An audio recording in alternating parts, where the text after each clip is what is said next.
네, 인천 서구면 검단에서 온 무경종입니다. 청장님, 지난 여름 우리 최상병 사건에 대해서 앞서 많은 질의가 있었는데요. 전 이첩 절차에 대해서 한번 여쭤보겠습니다. 유재은 법무관리관이 당시 우리 경북청의 수사부장에게 사건 회수 요청을 했습니다. 그렇죠? 네. 네, 당시 어떤 절차를 통해 가지고 서류 회수를 허락했는지 알고 계십니까?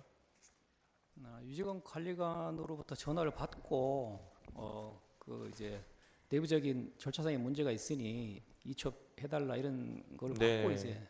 그래서 올 1월에 군인권센터에서 해병대 수사관하고 경북청 수사팀장의 녹취를 공개했어요. 네. 녹취를 보니까 어, 우리가 정확하게 사건 인계서 고문까지 편철해서 인계를 드린다고 했는데 라고 말하면서 왜 인계가 안 된 거냐라는 그런 질문에 저희들도 내부에 지금 검토 중에 있습니다. 지휘부에서 검토 중이라서 차후에 연락을 드리겠습니다. 이런 식으로 이야기를 했다고 해요. 다음날 녹취를 보니까 네, 그게 어떻게 이루어지고 있는지는 저도 잘 모르겠는데 라고 경북청에서 답을 해요. 실무진과 논의한 게 맞습니까, 이게? 그거는 사실은 실무진들 간에 있었던 내용들, 이런 자세한 내용들에 대해서는 뭐 제가 좀 잘 알지는 질문의 못합니다. 요는 지휘부에서 결정 내려서 그런 회수된 거 아닙니까? 그렇습니다. 경, 독단적으로? 경북청 자체에서 이제 논의를 해서. 그러니까 실무진은 배제된 거죠, 그러면? 지휘부에서 그냥 결정 내린 거죠? 그렇습니다. 예. 이 사건 국방부 검찰단 수사 보고에 의하면은 기록 인계 인수 시 수사 중 외압이 있었다. 그리고 특정인을 수사 대상자에서 제외하라는 외압이 있었다라는 언급을 일선의 수사관들이 인계받으면서 똑똑히 들었다고 합니다. 외압이 우려되는 사건이었고 이첩하는 해병대 수사관들도 본인들의 책임질 각오를 하고 전달한 자료였거든요. 이 국방부 장관까지 결재한 수사 결과였고 여러 가지 부당하게 회수했다라고 많은 분들이 그렇게 생각할 수밖에 없습니다. 청장님, 군사법원법 개정이 왜 이루어졌는지 혹시 배경에 대해서 잘 아세요? 예, 그렇습니다. 예. 청장님도 군 생활 하셨죠? 병장 만기 전역이시죠? 그렇습니다. 예. 80년대 제가 군 생활 하신 걸로 제가 파악하고 있는데 예, 그 예. 당시 군의 사망 사건 많이 있었죠. 네. 군에서의 죽음은 이제 그 원인이 뭐든지 간에 그 유족한테는 정말 아프고 억울한 일이 되고 내 가족, 내 친구가 죽었을 땐 정말 그 이유 자체를 몰랐을 때 심각하게 아프게 받아들여지거든요. 그렇기 때문에 이유를 좀 알려달라라고 하니까 군에서는 그 장병 잘못이다, 자살했다, 뭐 그냥 죽은 채로 발견됐다 이런 식으로 하는 경우가 많았어요.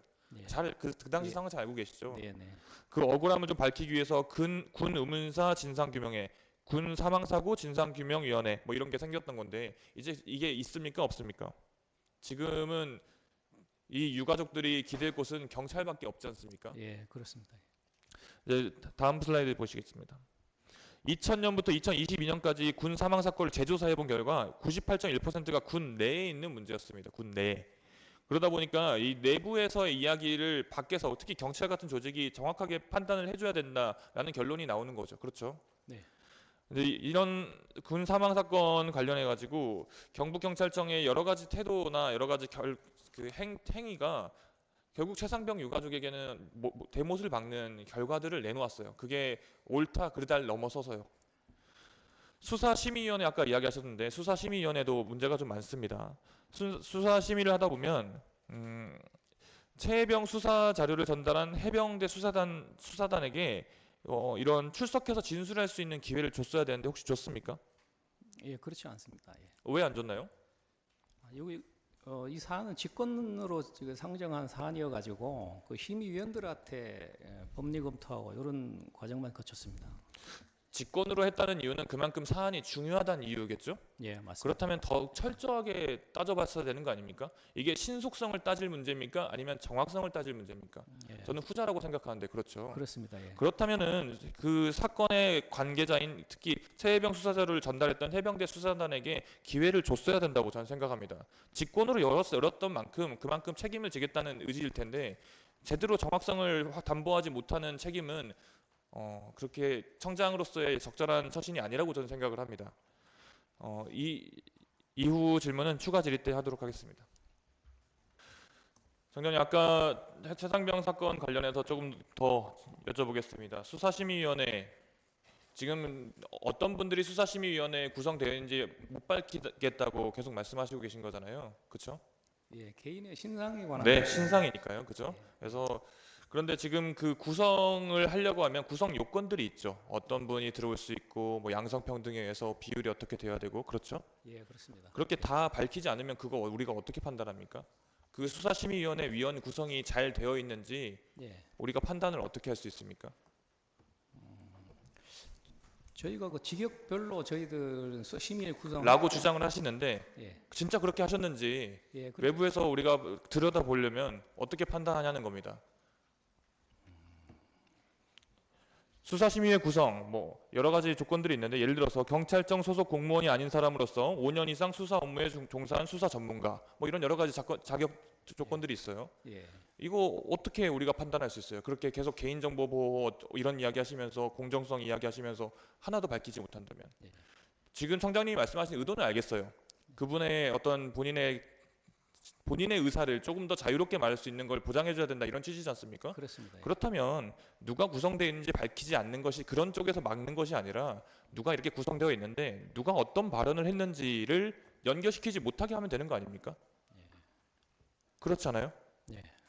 A라는 사람이 예를 들어서 어떤 이야기를 했는지 우리가 그 사람이 어떤 이야기 했는지를 모르면 되는 거 아니겠습니까? 예. 그래서 경찰청장님 말씀, 우리 경북청장님 말씀의 취지는 이해하나 방법 자체가 아주 잘못되어 있습니다. 그 원천적으로 봉쇄하는 게 능사가 아닙니다. 인정하시죠? 저도 그렇게 생각합니다. 예. 네. 조금 다른 질문 해볼게요. 파리 올림픽 할 때 파견단이 나갔던 거 혹시 아세요? 우리 경찰에서 파견직으로 예. 혹시 경북경찰청에도 있습니까? 없는 걸로 알고 있습니다. 예. 없습니까? 예. 예를 들어서 나갔다고 쳐봅시다. 예. 우리 경북청장님 휘하에 있는 경찰관께서 파리에 파견 지원을 나갔는데 거기에서 다른 경찰청장이 그냥 들른 김에 밤에 치안이 문제가 심한 것 같다. 선수들이 좀 문제가 있을 것 같다. 한마디 툭 던지고 갔어요. 그래서 우리 경북청장님 휘하에 있는 분이 파견 가신 분이 그거 조금 더 본인 더 적극적으로 한번 나서 보려고 했다가 사고를 만약에 당했다고 쳐봅시다. 그러면 그 휘하 우리 경관님의 직속 상관으로서 상당히 문제 의식을 가지시겠죠. 네. 왜 본인의 본인이 권한도 없는데 와서 왜 우리 병력에 대해서 지시 비슷한 것을 해서 그렇게 사고가 나게 만들었냐? 당연히 문제가 있겠죠. 예. 저는 최상병 사건도 마찬가지라고 봅니다. 지금 경북청에서 수사 결과를 내놓은 것은 은간이와 악의입니다. 실제로 지휘 라인에 있었느냐 없느냐를 떠나서 영향력이 있는 사람이 어떤 지시를 내리는 것 자체가 문제가 있는 겁니다. 그걸 아까 형사적으로 문제가 없다라고 판단하셨다고 하는데 형사적으로 문제 있는지